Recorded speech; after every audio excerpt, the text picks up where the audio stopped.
How's it going, everybody? What are we looking at here? This is a crinoid. So if you are mostly a land-based person, you will not be familiar with crinoids, even though we as scuba divers see them quite a lot. So what kind of animal is it? It's an echinoderm, meaning it's a relative of the sea stars, the sea cucumbers and the sea urchins. So echinoderm means animal with a spiny hard skin. Now these are living in a number of different habitats. Here we see them in the sand.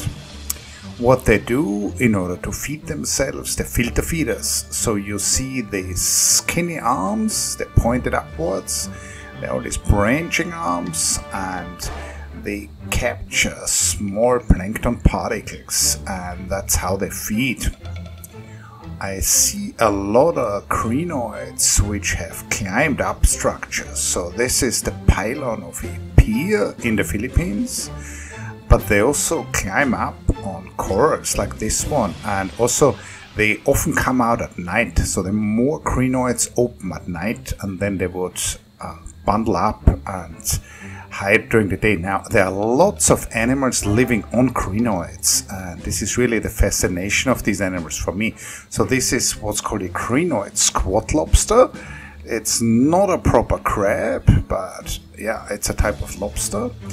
And you see how well the colors and the patterns of this small crustacean match the crinoid. And you know, it's essentially, if you don't know what to look for, it's almost undetectable. This is another crinoid squat lobster on another crinoid, and again, look how the patterns and the colors match the host really well. So this is an excellent example of co-evolution.